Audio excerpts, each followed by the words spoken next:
ओम गुरुवे नमः। सच करतार जोगी पीर धाम से जय जोगी की जय, पीरों की कहते हुए भगवत प्रेम को कैसे बढ़ाएं, जहाँ अपने आराध्य इष्ट बाबा जी के प्रति उनके प्रति अपना प्रेम किस तरह से बढ़ाएं। पीर लगदाता जी पोणा हरि जी, जहाँ जो भी हमारे आराध्य इष्ट है उनके प्रति ईश्वर अल्लाह गॉड वाहिगुरु की प्रति अपना प्रेम इस तरह से बढ़ाएं, इस पे प्रकाश डालेंगे। तो मन बुद्धि चित्त है, मन का एक अंतःकरण जिसको हम मन कहते हैं, इसकी 4 स्टेजें होती हैं। मन, फिर बुद्धि, फिर चित्त, फिर अहम। तो मन का काम होता है संकल्प विकल्प करना। संकल्प विकल्प करना हमारे सामने कि ये लड़का है या लड़की है, इन्होंने कीर्तन में जाना नहीं जाना, अपना जीवन सफल करना नहीं करना, संतों पीरों की बातों के मानना कि नहीं मानना, ये सब कुछ संकल्प विकल्प करके मन हमें बता देता है। और मन फिर दूसरी स्टेज पे जाके डिसीजन करता है कि मैं एक शरीर हूँ या एक मैं आत्मा हूँ, या मेरा कल्याण इसमें है, या ये सामने वाला जो मैं देख रहा हूँ ये ही है और शी है, या लड़का है या लड़की है। लेकिन मन का पहली स्टेज पे सिर्फ इतना ही काम होता है संकल्प और विकल्प करना। दूसरी स्टेज पे डिसीजन मेकिंग हो जाता है मन, इसको बुद्धि कहते हैं।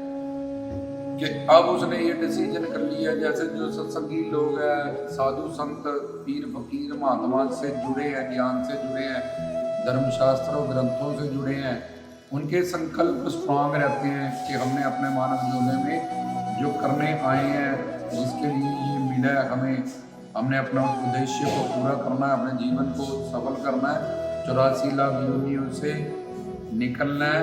तो उनके अच्छी सोच हमेशा, जैसे किसी सत्संग चौकी पे जाना या कीर्तन में जाना, तो जाने लगे ठंड बहुत है, ऐसा बहुत है, पहले ये काम कर लेते हैं, वो रुक जाइए। विकल्प उनके स्ट्रॉन्ग रहते हैं, एक्टिविटी उन पे, जैसे संस्कार पुण्य जिनके पूरे नहीं हुए होते तो वैसे वो अपने आप वो भी सत्संगी मानते हैं, या कहीं का चेला या मुरीद जैसे धर्म से जुड़े हुए मानते हैं। लेकिन जो सत्संगी हो जाते हैं उनके संकल्प बड़े स्ट्रांग हो जाते हैं, वो समझ जाते हैं जीवन क्या है। तो मन पहली स्टेज पे संकल्प विकल्प करता है, इसलिए गुरु पीर साधु संतों का जो उनके अंदर जो रूम है, जैसे एक अच्छा एक नेगेटिविटी एक पॉजिटिविटी, तो उनके बाकी सारे रूम बंद होते हैं, पॉजिटिविटी के ही सिर्फ खुले होते हैं, दया करुणा परोपकार। ऐसे जो धर्म की दुनिया में सत्संगी हो जाते हैं, सेवादार हो जाते हैं, उनके भी बुरा कमरा उनके अंदर का नेगेटिविटी का बंद हो जाता है, और पॉजिटिविटी का हमेशा सेवा सिमरन भक्ति गुणगान घर परिवार संसार की ड्यूटियाँ करते हुए भी वो हमेशा इन्हीं चीज़ों को इम्पोर्टेंस देते हैं। और सबसे पहले ये काम सोचते हैं कि सुबह उठ के पहले हमने अपनी आत्मा के कल्याण के लिए काम करना है। सारी जिंदगी अनंत जन्म 84 लाख शरीर के लिए काम किया, 24 घंटे शरीर के लिए करते हैं, और शरीर तो नश्वर एंड में जाएगा, ये बे साथ नहीं ले जाएंगे, तो इसके साथ की जो चीज़ें हैं उनकी कोई वैल्यू नहीं रहेगी। तो मन बुद्धि जो डिसीजन करती है, फिर चितवनी करना, चिंतन करना। चिंतन करना मतलब याद करना। तो जब ये मन चिंतन में जाता है तो संसारियों को याद करता है। अब जहाँ तो वो चिंता में चला जाता है, हाय मेरा क्या होगा, कल परसों ऐसा होगा तो वैसा होगा, वैसा होगा तो ऐसा होगा। जहाँ अपने पास्ट में चला जाता है कि पहले मेरे पास ये था, जब पहले मैं बहुत अच्छा था, जब मेरे पास बहुत पैसा था, मैं उजड़ गया हूँ, पहले मेरे पास ऐसे मेरा कोई बच्चा था, अब वो नहीं है दुनिया में, हाय मैं बड़ा बदकिस्मत हूँ, पहले मेरा पत्नी जिंदा थी अब मर गई, जब मेरा पहले मेरे साथ, ये सब चिंता पीछे पास्ट में जाके जो मर गया है, समय चला गया है, उसके सोच में वो अपना मन घूमता रहता है, इसको चिंता में घूमना है। क्योंकि वो चितवनी मतलब चेता मतलब चिंतन करने के लिए तीसरी स्टेज मन की, पर वो चिंतन करता है जब तो चिंता में चला जाता है, वो फ्यूचर की कल को क्या होगा, मेरे बच्चों को रोटी कहाँ से मिलेगी, हमारे ये शोरूम कौन संभालेगा, या हमारा ये सब कौन करेगा, जहाँ वो पीछे चिंता में चला जाता है। मेरा बिजनेस कौन संभालेगा फ्यूचर में, मेरी प्रॉपर्टी कौन संभालेगा, या कल को ऐसा तो नहीं हो जाएगा, कोई मर तो नहीं जाएगा, फिर ऐसा क्या होगा, मैं बर्बाद तो नहीं हो जाऊंगा। ये सब चीज़ों में वो घुसा रहता है उसका मन, और जहाँ फिर पास्ट में घुसा रहता है। लेकिन ये चितवनी पावर मन की तीसरी स्टेज है जो हम चिंतन में रखते हैं। जिंदगी क्या है, जो आज तुम्हारी बीत रही है, आज जो तुम कर्म करोगे कल तुम वही तुम्हारा फ्यूचर है। पास्ट तुम्हारा बीत चुका है, पास्ट में तुमने नहीं समझ की, तुम्हें नहीं ज्ञान मिले, गुरु नहीं मिले, तुम 83 लाख में घूमते रहे। पर आज तुम कीर्तन सत्संग सेवा सिमरन भक्ति करके अपना कल ठीक कर सकते हो, और सिमरन करके भक्ति करके तुम अपने पिछले पास्ट के जो तुम्हारे बुरे कर्म है, प्रारब्ध में संचित कर्म है, उनको जला सकते हो ज्ञान अग्नि से, तप अग्नि से, सिमरन की अग्नि से। तो लेकिन ये कलियुगी जीव, इसका मन जो चितवनी पावर इसको मिली है, वो जहाँ चिंता में घूमता जा रहा है, जहाँ वो चिता में घूम रहा है पास्ट में। पर ये तीसरी स्टेज होती है मन की, और चौथी स्टेज है अहम। मेरी कोठी, मेरा घर, मेरे बच्चे, मेरा ये, मेरा वो, मतलब मैं का तुमको एक आत्मा, और मैं का तो परमात्मा है, गुरु है, भक्ति सेवा सिमरन, हमारा शरीर आत्मा के कारण जिंदा है। और मैं का मतलब तुम भी आत्मा हुए, आत्मा का आनंद सुख शांति प्रेम रिश्तेदार सब साधु संत फकीर हुए जो सत्य है, अजर अमर अविनाशी है, भगवान हुआ। अगर तुम शरीर हो तो फिर तुम कह सकते हो ये मेरा कोठी, ये मेरा घर, ये मेरा बच्चे, या मेरे ये वो। तो फिर जब तुम मरोगे तब तुम्हें पता चल जाएगा कि जब कोई मरता है, जब तुम भी मरते हो, कि तुम्हारा शरीर भी ये साथ में नहीं जाने वाला है। ये रिश्ते जैसे ट्रेन में मुसाफिर मिल गए थे, तो मुसाफिर को कोई 2 घंटे अम्बाले तक उसका सफ़र मिल जाएगा, किसी का दिल्ली तक मिल जाए, हर अपने स्टेशन तक हर कोई उतर जाएगा अपना अपना बैग लेके। और लहरें लहरें समंदर में उड़ती हैं, लहरों लहरों का संबंध कुछ सेकंड का होता है, फिर सारी लहरें समंदर में मिल जाती हैं। ऐसे ही सब आत्माओं का संबंध परमात्मा से है, नित्य है, सत्य है। लेकिन माया के प्रभाव से वो आत्मा ने खुद को जो शरीर जान लिया, और वो इनको ही सगा संबंधी रिश्तेदार ये सब कुछ मानने लगा, तो उसका मैं होता है उसका शरीर, इसको मनमुख कहते हैं। और जो समझ जाता है मैं कौन, उसको गुरुमुख कहते हैं, उसको सत्संगी कहते हैं। कि भाई ये सत्य से जुड़ गया, इसका मन के सत्य तो एक परमात्मा और साधु संत महात्मा है, बाकी तो सब झूठ बसा रहा है, कूड़ बसा रहा है। तो ये मैं सत्य संगी हो गया, मेरी मन बुद्धि में उस सत्य जीवन का और उन सत्य पर्सनालिटी जो ईश्वर और गुरु है, ज्ञान, उसके साथ मेरा कनेक्शन, अब मैंने संगत कर ली है, मैं समझ गया हूँ। अब शारीरिक मैं ड्यूटियाँ करता हूँ, सिर्फ इधर उधर जाता हूँ, अपना व्यवहार करता हूँ। जो अब भगवान ने संसार भगवान ने बनाया, ये सब चीज़ें भगवान ने बनाई, तो उसमें रहते हुए व्यवहार करने के लिए बनाई, इसका उपयोग करके भगवत प्राप्ति करने के लिए बनाई। लेकिन मैं उपयोग की जगह उपभोग करने लगा संसार का, और दूसरा व्यवहार की जगह मैं प्यार करने लगा। तो इसलिए मैं 84 लाख योनियों में घूम रहा हूँ। तो वो अलर्ट हो जाता है, सावधान हो जाता है संसार में रहते हुए भी अपनी आत्मा का कल्याण करने के लिए, 84 लाख योनियों से निकलने के लिए। तो मन बुद्धि चित्त अहम, ये मन के 4 स्टेजें थी। इसमें से अब प्रश्न था कि भगवत प्रेम कैसे बढ़े, हमारे आराध्य इष्ट के तरफ, हमारा सतगुरु की तरफ, किस तरह से हमारा भगवत प्रेम बढ़ सकता है। तो अब मन की बात इसलिए समझाएगी कि मन की एक पावर है, स्टेज है, जिसको चितवनी कहते हैं। चितवनी चिंता करना, चित्त जैसे कहते हैं सिद्ध जोगी का चेत महीना, बाबा जी का आ गया मेला, उनका वहाँ चलो शायद चेत महीना मतलब चितवनी। जब भी तुम्हारी चितवनी में सिद्ध जोगी पौणाहारी होंगे तब वो चेत महीना ही बन जाएगा। कल्ला वो अप्रैल का महीना, मार्च का महीना, चेत महीना नहीं होता। बद्रीनाथ को बाबा जी ने ये नहीं कहा मेरी तपस्या सिर्फ चेत महीने में करो, उन्होंने बैठी अखंड तपस्या की। माता रत्नों को और लक्ष्मी विष्णु जी ने जो उनके माता पिता उन्होंने अखंड तपस्या की। लेकिन जैसे कह रहे हैं हनुमान जी को मंगलवार मानो और माता काली को शनिवार मानो, ये दिन वार समय से होता है। और बाबा जी समय से काल के पकड़ से शिव के आंशिक स्वरूप अवतार है और महाकाल है। इसलिए एक मेला बनाने के लिए कि कम से कम ये कर्मकांडी लोग इनको एक त्योहार बना के दिया जाए। दिवाली है आज, पूजा करो, आज होली है, पूजा करो, ये अब तीर्थ पे जाओ, अब ये आ गया मत्स्य आ गया, अब पुण्य आ गया, कि कम से कम ये इतना संसार में ना खो जाए और बिल्कुल ही भक्ति से अपने देवी देवताओं से पीछे हट जाए। स्वर्ग नरक के चक्कर में ये कम से कम कुछ तो करे बने।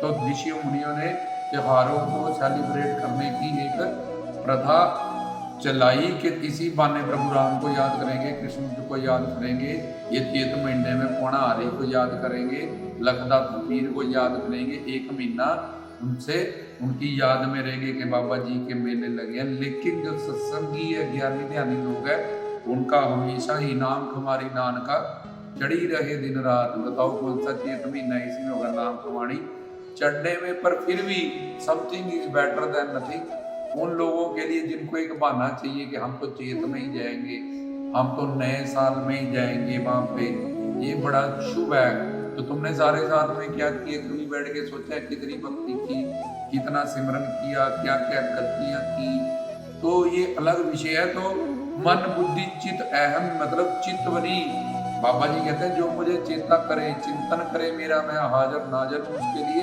उसका मन चैत महीने में चला जाएगा उस वक्त ही। जब वो चिंता से निकलेगा, जब वो चिता से निकलेगा, वो चैत महीने में आ जाएगा, मेरे चिंतन में आ जाएगा, अलख मंत्र के चिंतन में आ जाएगा। जहाँ लखदाता जी कहते हैं अल्लाह के, क्योंकि बाबा जी का लखदाता जी का दोनों चैत महीने में उनके मेले लगते हैं। तो चैत महीने से समझना है कि हमने ये महीने समय काल ये सब कुछ माया के अंडर है और ये शक्तियाँ माया से बाहर है। जब हमारी चितवनी में, हमारे चिंतन में हमारे बाबा जी आ जाते हैं, हमारे आराध्य इष्ट गुरु आ जाते हैं, तो तभी हम चैत महीने में पहुंच जाते हैं और हमारा वो चैत महीना तब से ही शुरू हो जाता है। तो बाकी क्यों बनाए ये भी हमने बता दिया। जो कर्मकांड कर्म मार्ग के लोग हैं जिन्होंने सिर्फ सर्व नरक में ही घूमना और 84 लाख का चक्कर लगाना, इसलिए ऋषि मुनियों संतों ने 365 दिन के अंदर इतने त्योहार को सेलिब्रेट करना उनको कर्मकांडियों को बताया कि तुम ये सब कुछ करो। और सत्संगी जो ज्ञानी ध्यानी लोग हैं वो भी सेलिब्रेट करते हैं कि आज प्रभु राम वनवास काट के आए थे, आज दीपावली है, माँ लक्ष्मी क्या है, आनंद सुख शांति प्रेम। तो वो हम लोग पैसों को समझते हैं, ये नोट आ रहे हैं तो ये लक्ष्मी है। तो नोट तो इंद्र के पास बहुत है, शांति तो थी नहीं उसके पास, अपसराएं भी थी, रावण के पास थे, सोने की लंका तुम्हारे पास। अगर लक्ष्मी नोट को तुम मानते हो पैसे को, तो सोने की लंका लेके लक्ष्मी तो इतनी रावण के पास थी, कुबेर के पास है, तब भी वो शांत है। तो लक्ष्मी आनंद शक्ति को कहते हैं। लेकिन हमें ऐसा समझ नहीं है। आज राम वापिस आए, वनवास है, हमारे अंदर के राम गए हुए हैं, उनको वापस लाना तुमने वनवास पे भेजे हैं, ममता में हम फंसे हैं, तो दीप जलाओ। ये सब चीजें एक ज्ञान ध्यान से जुड़ी रहती हैं। सब तस्वीरें, मूर्तियाँ, सब त्योहार। होली आई, होली पे क्या हुआ, होलिका का दहन हुआ, भगवान सर्वव्यापक है, नरसिंह का अवतार हुआ। ये सब हमने उनसे ज्ञानी लोग त्योहार को इस तरह से मनाते हैं कि ये नया साल है तो ठीक है, इस साल हमने इतने कीर्तन सुने, इतना, अगले साल हम दुआ करेंगे और भी हम उसका अपने सतगुरु से आशीर्वाद प्राप्त करेंगे कि एक साल उम्र और हमारी कम हुई है जन्मदिन में, पर उस साल में हम इतने कीर्तन सुन पाए, हम इतने सेवा कर पाए, उसके लिए हम थैंक्स करेंगे कि हमें कुत्ते बिल्ले बंदर सूअर की तरह सिर्फ खाना पीना सोना भोगने में जिंदगी नहीं बताई। तो वो उन त्योहारों को अगर मनाते हैं तो उनका जो समझ है, जब उनके उद्देश्य है, वो सब कुछ अलग होते हैं। तो बात है कि भगवत प्रेम कैसे बढ़े, तो मन बुद्धि चित्त अहम को हमने समझा। तो चितवनी चिंतन, ये चिंतन जब हम खुद को, जिन्होंने शरीर जाना है और खुद को उसको शरीर मानते हैं वो। तो अब वो मैं का उनका मैं बदल गया, उनका मैं शरीर हो गया।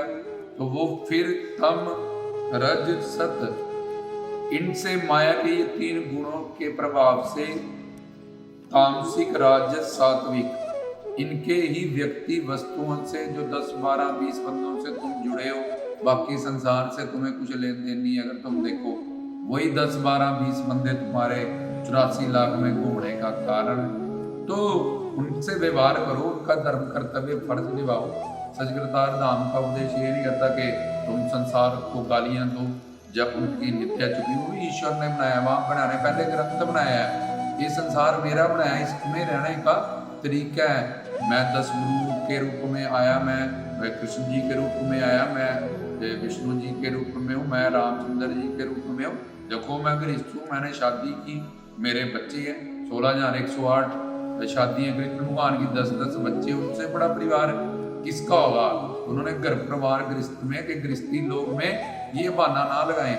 और गृहस्थी लोग जब भक्ति करे, घर परिवार में रह के इन सब चीजों को समझ गए, तो भगवान उन पर जल्दी खुश होता है कि यार तुम इतनी जिम्मेवारी धर्म कर्तव्य को निभाते हुए भी भक्ति करते हो, सेवा करते हो, पूजा करते हो और ज्ञान सुनते हो, तो गृहस्थियों के लिए भगवान जल्दी खुश है। इसलिए भगवान के सारे अवतार 99.9% ऋषि मुनि गुरु पीर पैगंबर ये सारे गृहस्थ है। तो भगवान किसी को नहीं रहता कि तू शादी नहीं करेगा तो मैं तुझे जल्दी तेरी प्राप्ति हो जाएगी। जब तू वो अपनी हमारा पर्सनल एक डिसीजन है कि हम किसकी गुलामी करना चाहते हैं, जिसको ज्ञान है। लेकिन भगवान गृहस्थ को जल्दी मिलेगा, जब ब्रह्मचारी को जल्दी मिलेगा, जब वनप्रस्थ को, ऐसा कुछ नहीं है। गृहस्थियों को भगवान जल्दी मिलता है, भगवान उनका जल्दी खुश होता है कि तुम इनने सब संसार में रह के भी तुमने टाइम निकाला, मेरी गुरु के पास गए, सब चौकियों से ज्ञान प्राप्त किया और अपने जीवन का कल्याण किया। तो ये मन बुद्धि चित्त चितवनी, अब जो किस खुद को शरीर जान लिया जिसने, तो वो अब घर परिवार 10-20 में, ये मासी ये बुआ इनमें, बाकी संसार मरे उजड़े उसको कोई मतलब नहीं। पर इन्हीं 10-20 के कारण वो 84 लाख योनियों में घूमता जा रहा है, घूमता जा रहा है, काम क्रोध लोभ अहंकार में फंसा हुआ है। अब जैसे वो बाकी संसार से विरागी त्यागी सन्यासी है, उसका मन ऐसे ही, उसका मन घर परिवार इन 15-20 जो है 25 और उनसे भी अब उसका मन सन्यासी विरागी त्यागी हो और वो अच्छा व्यवहार करे, क्योंकि उनका अच्छा व्यवहार ही प्यार है। क्योंकि प्यार वाला जो कंसेप्ट है ये परमात्मा का प्रेम नाम, परमात्मा का रस नाम, परमात्मा का है।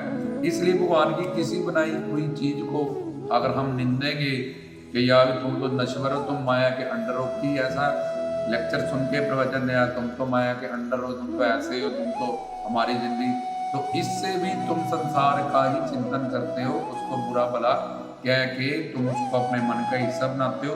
जो मोह में फंसा है वो भी मन का हिस्सा, तो दोनों का सेम रिजल्ट होता है। जो घर परिवार संसार में गालियां देता है, जहाँ वचन सुन के अपने आप को बड़ा ज्ञानी ध्यानी शो करता है कि लाया कुछ नहीं है, सब नश्वर है, अंदर से समझ रखो, अंदर से कि ये सब कुछ के कारण 84 लाख योनि है। मुझे अपनी आत्मा का कल्याण करना है, इन सब में रहते हुए जो मेरा फर्ज धर्म कर्तव्य ड्यूटी है कि मैं वो निभाऊं और अपनी आत्मा का कल्याण के बारे में सोचूं और चलूं। तो नहीं तो 84 लाख का दंड मैं पाऊंगी, हर जन्म में मेरा नया पति, नए बच्चे, नए रिश्तेदार। और अगर मैं स्टैंड लूं तो पक्के पैरे, अब स्टैंड लूं तो भैया कुत्ता घर का ना घाट का, तो तब ध्रुव प्रहलाद की तरह, मीरा शबरी की तरह कि अब मैं ऋणों से, वाकई में गुरु को अपनी मन बुद्धि दे दी है, अपना आप तन मन धन से दे दिया, अब मैं ऋणों से अगर दे दिए तब मैं ऋणों से आजाद हूँ। तब मुझे इन सब की, मैं इनके साथ ना भी रहूं, इनका धर्म कर्तव्य ना भी निभाऊं, तब भी मुझे भी पाप नहीं है, क्योंकि मैंने अपने गुरु को दे दिया, तन मन धन से उनको समर्पण हो गया। मेरी कोई पर्सनैलिटी नहीं रही।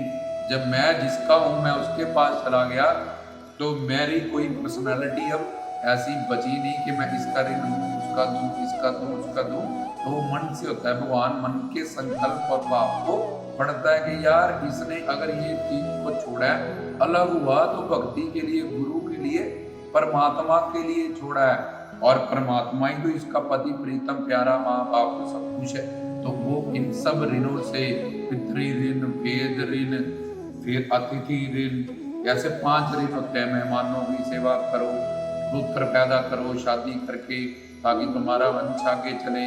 अपने वेद शास्त्र, गीता रामायण के अपने ग्रंथों को पढ़ो, उनके प्रति अपने आराध्य इष्ट के लिए, स्वर्ग नर्क में जाने के लिए, स्वर्ग जाने के लिए हवन करो। और ये सब ऋण होते हैं, ये अलग टॉपिक है। पर जो भगवत शरण में चला गया वो आन सर्वज्ञ है कि ये कोई संसार जिसके लिए ये सब कुछ छोड़ के आया है, वो काम क्रोध लोभ अहंकार के अंडर नहीं है। वो व्यक्ति तो गुरु है, वो तो सिद्ध है, वो तो महात्मा है, वो तो धर्म है, धर्मात्मा है। तो ये ज्ञान भर वहां बैठ के भी अगर वो शरीर उसका आश्रम डेरे में बैठा है, मन उसका घर में बैठा है, तो भगवान उसको दंड देगा कि तू संसारियों का भी नहीं बना, तू गुरु का भी नहीं बना, कीर्तनी सत्संगी भी नहीं। तो एक्टिंग किससे करता है? मेरे साथ कोई एक्टिंग नहीं कर सकता। मैं तो सर्वज्ञ, सर्वंतर्यामी, सर्वव्यापक हूँ, तेरे हर संकल्प को नोट करता हूँ। इसलिए जादूगर परिवार में रह के अपनी आत्मा का कल्याण धीरे धीरे अभ्यास से कर। अगर तूने इस खंड में ना तो इस तरह से भी प्रहलाद, मीरा, शबरी, सूरदास, वाल्मीकि जी की तरह जैसे उन्होंने लिया, तो फिर उसकी सारी जिंदगी भगवत प्राप्ति उनको हुई।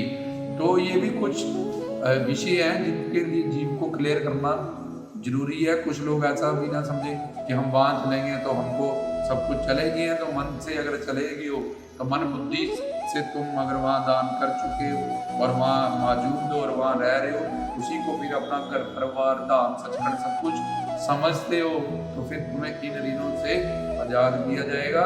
अगर तुम शारीरिक सिर्फ गए हो तो तुम्हें उसका दंड भी मिलेगा आगे जाके, क्योंकि तुम फिर से वंस अगेन कर्म मार्ग में ही हो। चाहे तुम अपने आप को दिखाओ कि हम तो गुरु की दुनिया में है, आश्रम में है, या डेरा में है, या कहीं और बैठे हैं, क्योंकि मन के वहाँ मन के संकल्प और मन का ही भाव नोट होते हैं और उसी का फल मिलता है। मन तो ज्योत स्वरूप है, अपना मूल पहचान। तो हमने जो समझना है कि मन चितवनी में जब जिसने खुद को शरीर जाना है, तो अब वो जिसको संसार में प्यार हो गया, एक लड़के को जैसे किसी लड़की से, या किसी माँ को अपने बच्चे से बड़ा मोह है, जब बच्चों को अपने माँ बाप से, या किसी और से, जिसको भी अपना मामा जी से बहुत बनती है जी, इसकी नानी से बहुत बनती है, इसकी बुआ से बहुत बनती है, इसकी फलाने से बहुत बनती है, क्योंकि वो खुद को शरीर जानता है, उसका मैं शरीर है। तो अब वो जिससे उसको प्यार है, जान पे भी वो अट्रैक्ट हुआ है, उसी का चिंतन वो 24 घंटे करता है। आए वो ऐसा कर रही होगी, वो ऐसा कर रहा होगा, वो ऐसा कर रहा होगा, अब सो गया होगा। 2400 घंटे हमारा दिमाग उसी व्यक्ति वस्तु की तरफ लगता है और उसी का चिंतन करता रहता है। और उसके चिंतन से क्या होता है, जैसे किसी का अफेयर हो जाए, एक बार उसने देखा और सारा दिन सोचेगा उसके बारे में, फिर अगली बार मिलने के लिए फोन आए मैसेज आए, ये सब की उड़ीक में तो 1 मिनट का मैसेज आना है और कितने घंटे वो सोच रहा है मैसेज आए। 1 मिनट उसने मिलने जाना है हफ्ते में 1 बार, और पूरा आए वो मिलने आएगी, मिलने आएगा, जब वो वहाँ पे शायद, तो उन संसारियों का वो चिंतन बार बार करता है। बार बार चिंतन करने से उसका प्रेम बढ़ जाता है। ये दुश्मन है, भाई इसने मेरा ऐसा किया, मैं इसको जिंदा नहीं छोड़ूंगा, मैं इसको मार दूंगा, मैं इससे बदला लेके लूंगा, जब तक मैं इसको ऐसा नहीं कर लूंगा तब तक मैं बैठूंगा नहीं चैन से। अब भाई तेरी दुश्मनी एक दिन का कोई कांड हुआ, अब तूने अपने मन में याद कर करके, चिंतन कर करके अपने सिर पे वो चिंतन इतना बढ़ा लिया, इतना उसका मर्डर कर दिया, जहाँ उससे दुश्मनी निकालने की किसी भी हद को पार कर गया। ठीक है, उसने एक बार तेरा कभी बुरा सोचा या किया, तो तू तेरे को उससे नफरत है, तेरे को वो नहीं अच्छा, तू तो उसको अपने मन में रख रहा है और लगातार उसको सोच रहा है। और जो प्यार करता है वो क्या करता है, वो भी तो यही सब कुछ करता है। तो तू भी तो वही सब कुछ कर रहा है, उसका चिंतन जो प्यार करने वाला करता है, तो और दुश्मनी उसकी बढ़ती जाती है। जहाँ संसार में जब हम इधर उधर, जब बताया पीछे प्रवचन में कि बचपन तो बीत जाता है शरारतों में, और जवानी बीतेगी युवक की युवतियों के चक्कर में, युवतियों की युवकों के चक्कर में, और बुढ़ेपा में बीत गया चिंतन में। हाय इसकी चिंता, हाय बेटों की, हाय नाती पोतों की, तो फिर मरेगा ही 84 लाख में, घूमेगा ही। जो हमने तुम्हें भक्ति की उत्तम उम्र और समय बताया था उसमें ये बातें क्लियर की थी। वेद शास्त्र कहते हैं बचपन तेरा शरारतों में चला गया और जवानी तेरी युवक युवतियों में फैशन में चलेगी, बुढ़ेपे तेरा चिंता में चला गया, तो मरेगा कुत्ता बिल्ला बंदर सुअर ही बनेगा था। खाना पीना सोना भोगना मानव जीवन तूने बर्बाद कर दिया। तो ये चिंतवनी जो बात समझनी है कि हम अगर संसारियों की नश्वर लोगों की चिंतवनी करते हैं तो उनका प्यार हमारे अंदर जो स्वार्थ से जुड़ा है बढ़ जाता है कई गुना। चाहे दुश्मनी है, चाहे संसार का ये देश रूप जो अपने मानने वाले रिश्तेदारों को अपना जो भी है, तो उनका प्यार इतना बढ़ जाता है हमारे जीवन में। ऐसे ही जब जिसको ज्ञान हो जाता है, जहाँ जो प्रवचन सुनता है, जिसको पता चल जाता है मैं कौन और मेरा कौन, जब हम कौन हमारा कौन, वो अपने आराध्य इष्ट की चिंतन करता है। उसकी चितवनी में अब अपने आराध्य के नाम गुण रूप लीला धाम संत ये चीजें आ जाती है, क्योंकि वो शरीर जानता नहीं, उसका कंसेप्ट क्लियर हो गया। ये सारा तत्व ज्ञान सुन सुन के उसके अंदर घर कर गया, उसकी श्रद्धा निष्ठा में अटूट विश्वास में बदल चुकी है। तो अब उसको जो चिंतन है वो अपने ये सब बात की थ्योरी क्लियर करके उसको जब वो फिर उसके अंदर उसको पता है कि मैं कौन हूँ, मेरा कौन है, मेरा कल्याण किसमें है, ये मानव शरीर क्यों मिला है, तो उसकी चिंतवनी में बाबा जी के पौना हारी गुत्ताधारी जटाधारी लखदाता लाला वाला निगाहे उनके नामों का चिंतन, उनके गुणों का चिंतन, उनके रूप का चिंतन, उनके धाम का चिंतन, उनके जो संत हैं, जो गद्दी निशीन है, गुरु है, उनका चिंतन। तो यही सब चिंतन उसके अंदर फिर चलने लगता है और इस चिंतन को बार बार करना है ताकि हमारा भगवत प्रेम, गुरु के प्रति प्रेम, भगवान के प्रति प्रेम, हमारे आराध्य इष्ट के कृष्ण जी है गीता पढ़ेंगे, उनकी लीलाएं पढ़ेंगे, उनके बारे में जानेंगे, रस पाएंगे, रामचंद्र जी को मानते हैं, रामायण पढ़ेंगे, अब कीर्तन कर लेंगे, तो हमेशा वो उन्हीं के चिंतन में रहते हैं। तो अब जब उनका चिंतन बार बार रहेगा, जब हम अभ्यास करेंगे, बनाएंगे, जब करेंगे, सिमरन करेंगे, उनके रूप का ध्यान करेंगे, उनके नामों का ध्यान करेंगे, तो उस चिंतन से अब देखो जिस बंदे ने संसार का चिंतन किया, एक मलमूत्र से भरा हुआ ये शरीर, उस पे वो इतना अट्रैक्ट हो गया, कोई लड़का या लड़की उसके पीछे इतना दीवाना हो गया कि अपनी सारी जिंदगी उसके पीछे और अपनी हर 24 घंटे उसकी दीवानगी उसके सिर पे चढ़ी है। पर वो कौन है? वो एक काम क्रोध लोभ अहंकार से 5 तत्वों से बना हुआ माया के अंदर का एक मिट्टी का पुतला है। तो उसके अंदर आत्मा के कारण हर कोई जिंदा है, लेकिन उन संसारियों से जो माया के अंडर है और 84 लाख दुनिया देने वाले हैं, उनका चिंतन करने से, जैसे कोई एक बार शराब पी, बैठ एक पैग लगा कर लिखेंगे, अब 2, अब 3, अब 10, अब पूरी बोतल खत्म, अब शराब कहती है मैं तुझे पीऊं। पहले खाया तंबाकू एक बार माँ के पेट से कि कोई नशेड़ी नहीं था, यहाँ पे आके अपनी जैसी संगत वैसी रंगत से हुआ। ऐसे ही जब इन गंदी चीज़ों का हम इंटरनेट पे गंदी गंदी पिक्चरें लोग देखने लगते हैं, या ऐसी चीज़ें उनसे जुड़ जाते हैं, तो बस फिर रोज रात को उनको ये सब फीड चाहिए होता है। वीडियो गेम से जुड़ गया, अब वीडियो गेम कहती है मैं तुझसे जुड़ गई हूँ तेरे दिमाग से सारी जिंदगी। तो ऐसे इन गंदी नश्वर चीज़ों का, इतनी कड़वी शराब बास आती है उसमें से, और तंबाकू जो हमें कैंसर देने वाला, हमें मार देने वाला है, उसकी आसक्ति सेवन करने से और उसका चिंतन करने से, हाय आज पी नहीं हाय, तो उसके बिना वही हमारी कमजोरी बन जाती है। ऐसी जड़ वस्तुएं भी, मीट शराब अंडे भी, तो अगर हम अपने हरि गुरु भगवान का चिंतन करेंगे तो हरि गुरु भगवान संत वो रस सिंधु है, वो आनंद सिंधु है।